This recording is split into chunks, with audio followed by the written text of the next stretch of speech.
The Orlando Magic made perhaps the toughest decision they had to make this offseason.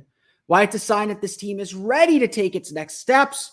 We'll go over the Magic's goals for next season, as well as why they're fine staying where they're at and why they can't stay there much longer.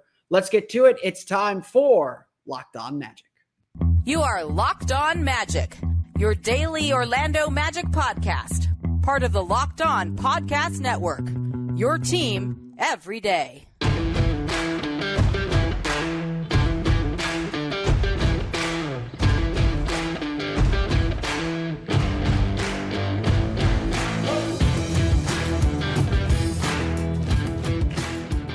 And you are indeed Locked On Magic. I'm recording this on July 4th, 2023. This will be the episode for July 5th, 2023. Happy Independence Day to those still celebrating. My name is Philip Rossman-Reich. I'm the expert and site editor over at OrlandoMagicDaily.com. You, of course, follow me on Twitter at PhilipRR_OMD. On today's episode of Locked On Magic, the Orlando Magic make a difficult choice, but one that signals the direction the Magic intend to head. Why the Magic cut Bol Bol and why it was time to end that experiment. Plus, why the Magic are fine running their own race right now and why that's important for this season, but why that clock is ticking on valuing flexibility as the Orlando Magic prepare to take the next step in their developmental progress. We'll get to all that coming up on today's episode of Locked On Magic. Before we do that, I want to thank you again for making Locked On Magic part of your day every day. Whether you're listening to us in the evening on Independence Day, why you're doing that, I don't know.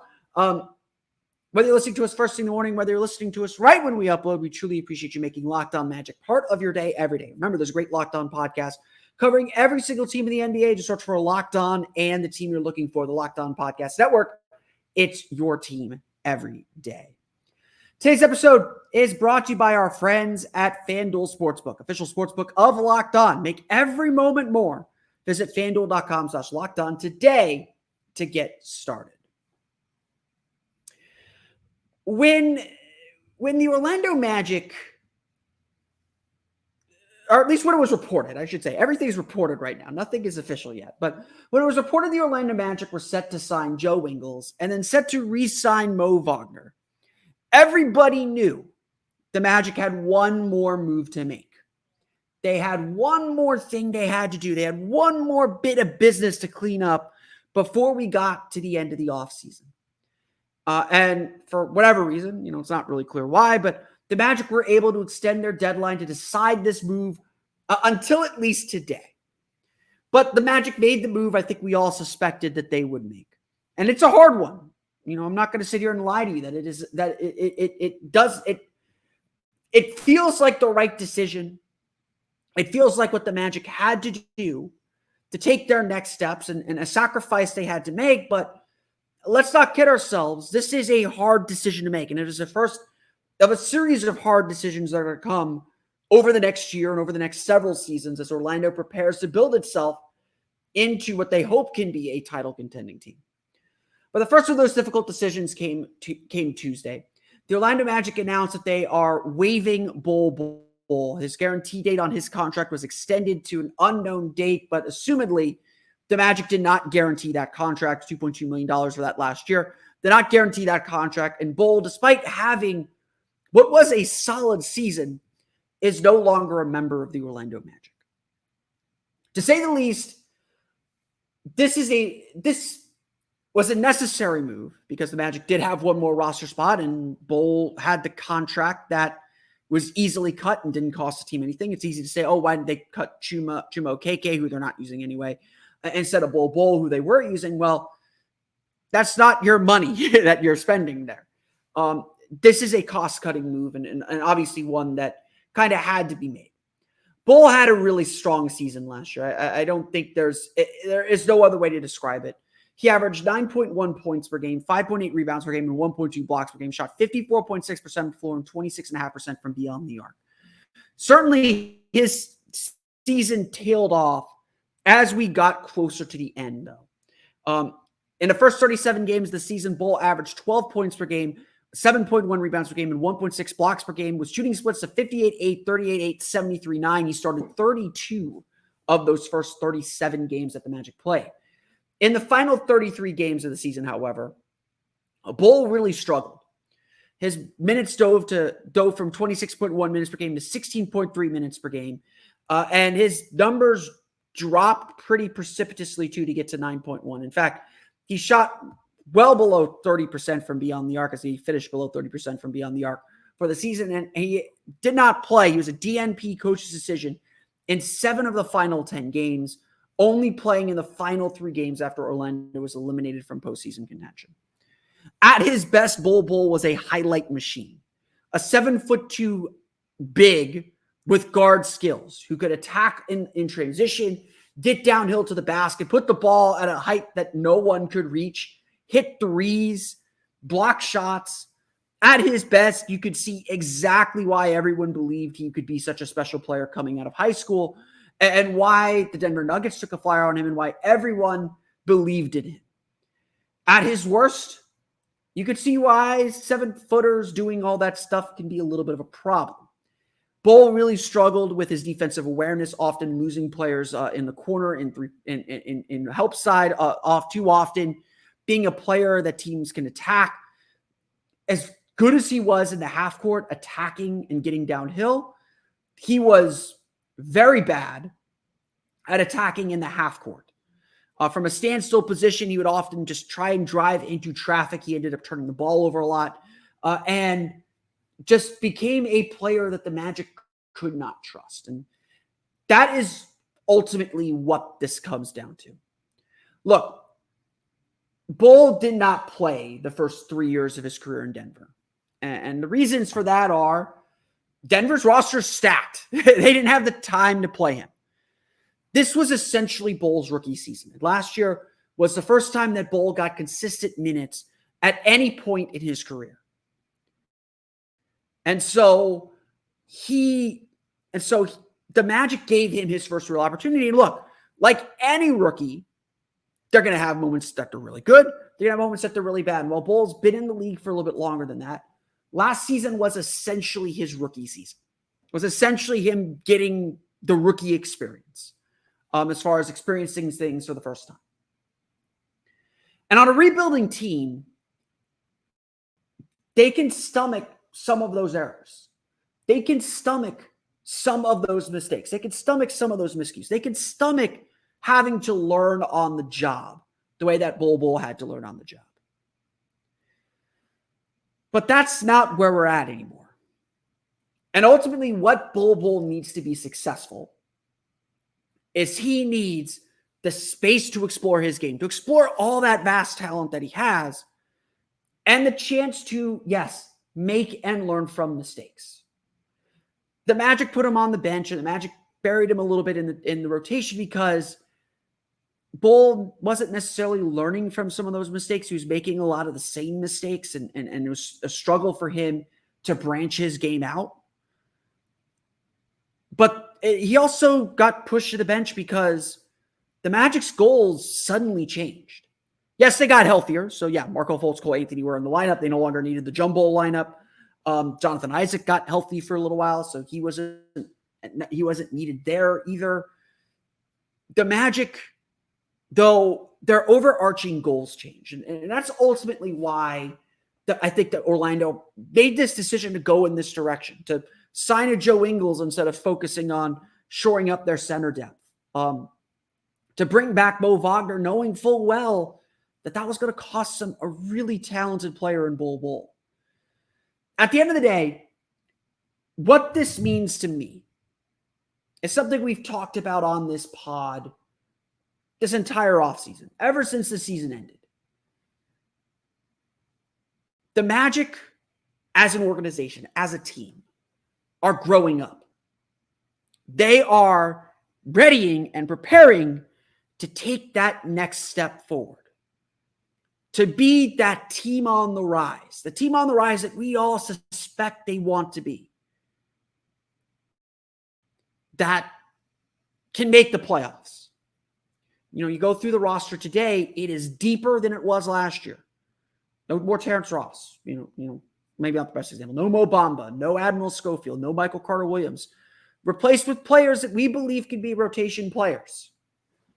You know, really, Chuma Okeke is the only guy on the roster that was out of the rotation at any point, really last season. Mo Wagner, Goga Batadze split backup center minutes, but Chuma Okeke is the only guy really on this roster right now that was fully out of the rotation for much of the season.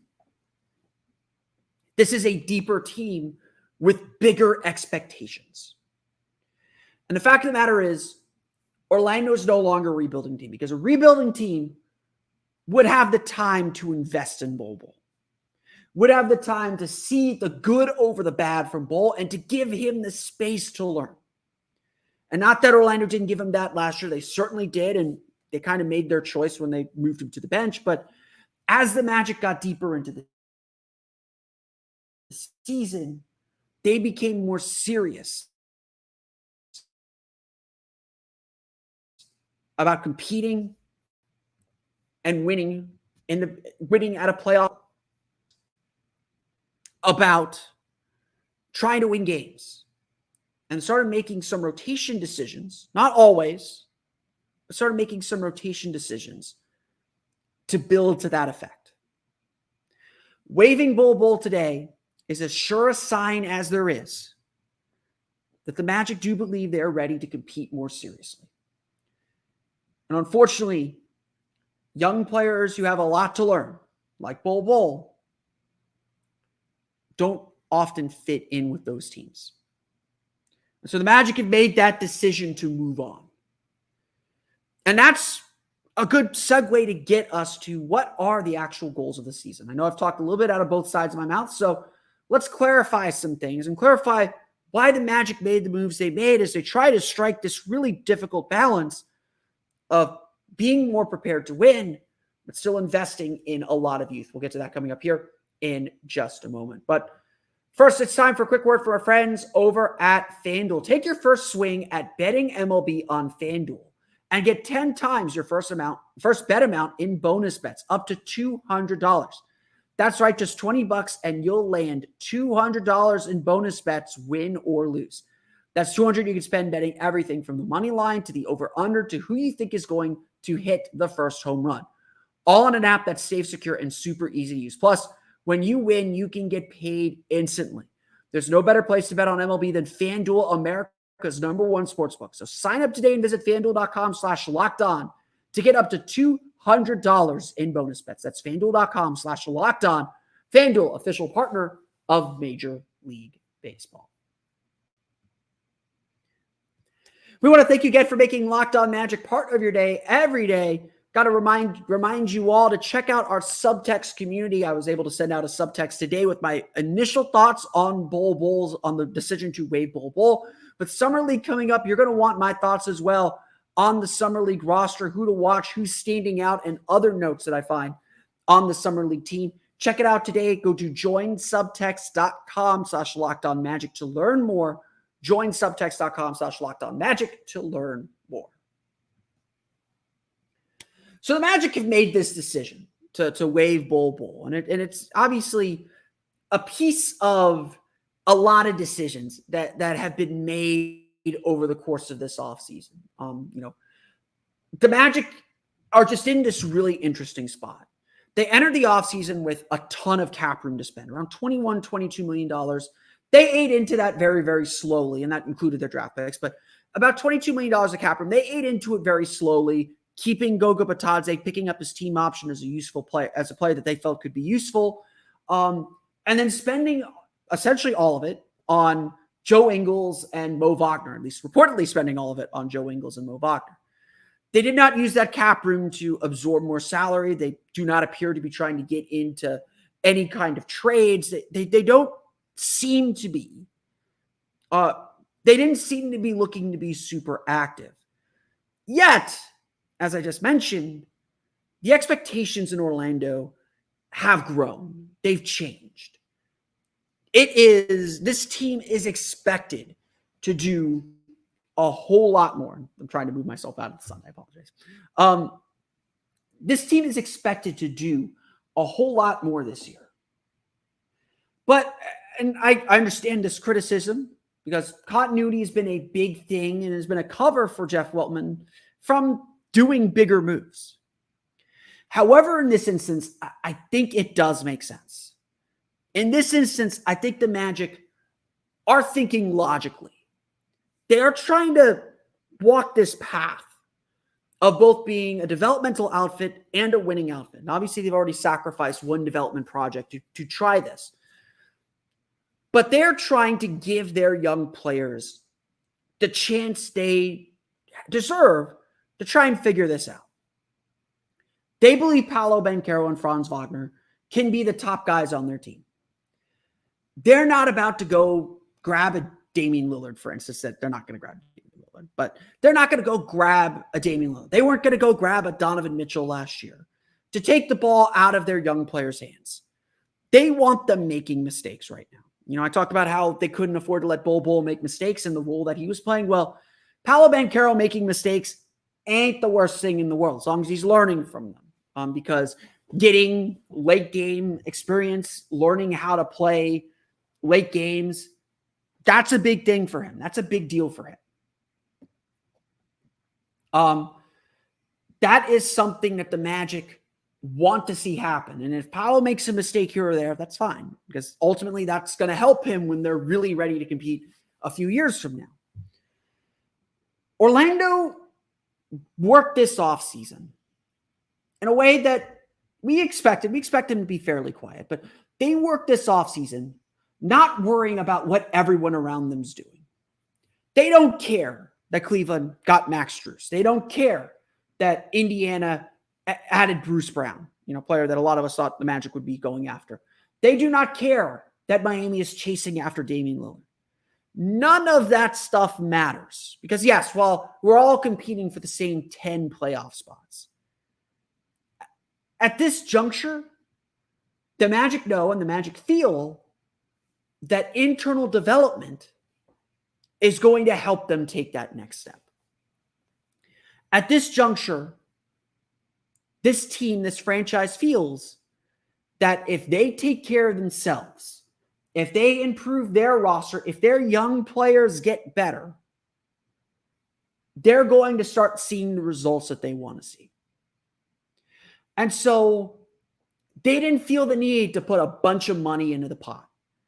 They didn't feel the need to commit themselves hard and fast to making the playoffs or to taking a giant leap, because that giant leap is already on this roster.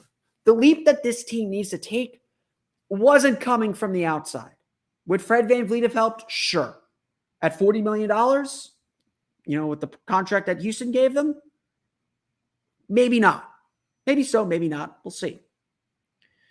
At the end of the day, what the Magic are worried about right now is themselves. They want to see their team, their group get better. And frankly, they want to see what they have to take that next step. They want to see what they're working with, where their failings are, whether players can step up to the plate. I know I've said this before, and one of the commenters on a previous post called me out on this, and I appreciate that, because it deserves some extra explaining here. This season is not about winning. In that, development will take care of winning. If the team develops the way they expect them to develop, they're going to be in the play-in tournament at minimum. If this team develops the way this organization expects and hopes for them to develop, the wins are going to take care of themselves. What matters this year, and why it's important that the Magic run their own races, I'm putting it, thanks to our guy Devin Kennedy. What matters this year is that the Magic figure out what they have. Figure out what philosophy they have that's going to carry them into the playoffs, that's going to help them ultimately succeed in the playoffs. And that at its baseline, at its foundation, starts with the player development, with the internal improvement that they expect to see this year. That is what's really at stake here for the Orlando Magic. And that's what this season's about. So yeah, you know, there are only 10 playoff spots or postseason spots. And Orlando's going to have to take one of those 10 from somebody. We're expecting Brooklyn to fall out of the postseason picture, although I don't think they'll fall completely out of it. We're expecting maybe Chicago to falter as they get a little bit older. We're expecting, who else? Toronto probably is going to fall out of that spot, although I don't think they're completely out of it. Orlando is going to have to pass and surpass some of these teams. We can't completely ignore what's going on around the league. But at the end of the day, if Orlando takes care of themselves, if Orlando takes care of their business, they'll get to the playoffs. They'll get to the postseason. And they're going to find out exactly what they need and perhaps even how quickly or how much accelerant they need to put on this thing to get where they ultimately want to go. To that end, the Magic have done a really good job putting themselves in a position to do anything. Flexibility is the key word for the Orlando Magic with everything that they have done on their roster. But that flexibility is about to run out. And Orlando is going to have to make some big decisions and maybe make some big moves much sooner than we think. We'll get to all that coming up. We'll get to that coming up here in just a moment.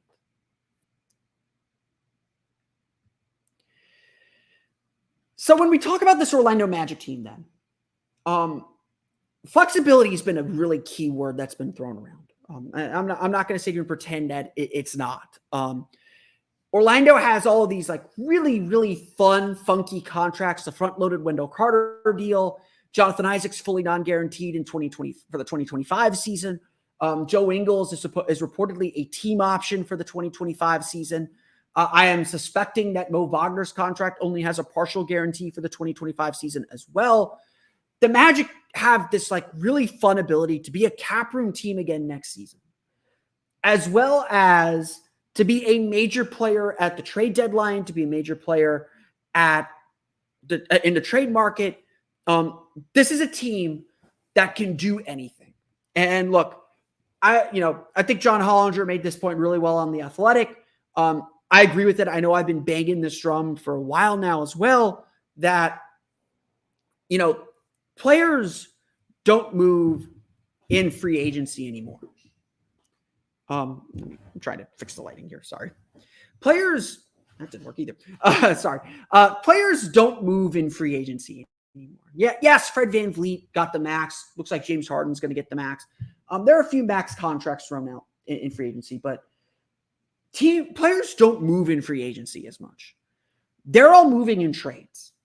And what's really important for the Orlando Magic is to be in position to make those trades. And look, Joe Ingles is an $11 million trade exception at this point. Jonathan Isaac is a $17 million trade exception if the Magic want to use him that way at the deadline. Markelle Fultz is an expiring. Cole Anthony is an expiring. Orlando has trade chips. And, we'll get to the questions remaining for the offseason after Summer League, I think. The biggest one left is now the next step for Orlando is figuring out who do you pay and how much. Markelle Fultz and Cole Anthony are both extension eligible this offseason. The Magic certainly could sign Cole Anthony to an extension tomorrow, and we could be having a very different conversation. But the Orlando's going to have to start paying their players. The reason why there's a ticking clock, and look, Orlando has a lot of flexibility, and I think it's really, really important for Orlando to fill salary slots. You want to go get let's just say, for instance, a Damian Lillard who's getting paid $35 million a year. Jonathan Isaac at $17 million gets you halfway there. You're not getting to those numbers. You're not getting to those players with rookie contracts. And so Orlando is coming to an end of all these rookie contracts. And they got to start making decisions both to fill their roster and figure out which kind of team they're going to commit to, which is, again, why this season is so important to figuring out who do you commit to, what do you actually need to succeed, what moves can you make. I think there's a really good chance the Magic I think the Magic are going to extend one of Fultz or Anthony. I don't know if they can do both, especially with Anthony Black in the mix. But just play this out again. This summer or next summer, 2024, Cole Anthony's a restricted free agent. 25, Franz Wagner and Jalen Suggs are restricted free agents. Obviously, they'll get a little slightly different amounts, but Franz Wagner's probably going to get a max. Paolo Banchero is a restricted free agent in 2026. The clock for flexibility is ticking. And you look at the teams that get really good, they're able to bring in big name free agents or big name acquisitions while their star players are still on their rookie contracts. So yes, Orlando has this incredible flexibility. If Orlando has the season we all think they're going to have, where they make the play-in tournament or make the playoffs and make a little bit of noise, they're a team that's going to be ripe to make a bigger move, to try and go after a disgruntled star, to go after a player that another team doesn't want to pay, and be the team that's willing to pay them, or be the team that's willing to take on the risk of, what Toronto did with Kawhi Leonard, or what whoever's going to end up with Damian Lillard that isn't Miami is going to do with Damian Lillard. Orlando is a team that's going to be a player for these big name guys because they have the salary slots to do it. They have the roster space to do it. They have the flexibility to do it. This was not the summer to make those moves. And I agree with the Magic staying pat, staying flexible, doing all these things once again. But that time is coming. The time for Orlando to make these moves, to be able to do these things, that time is coming sooner than later. The clock is already ticking on this team.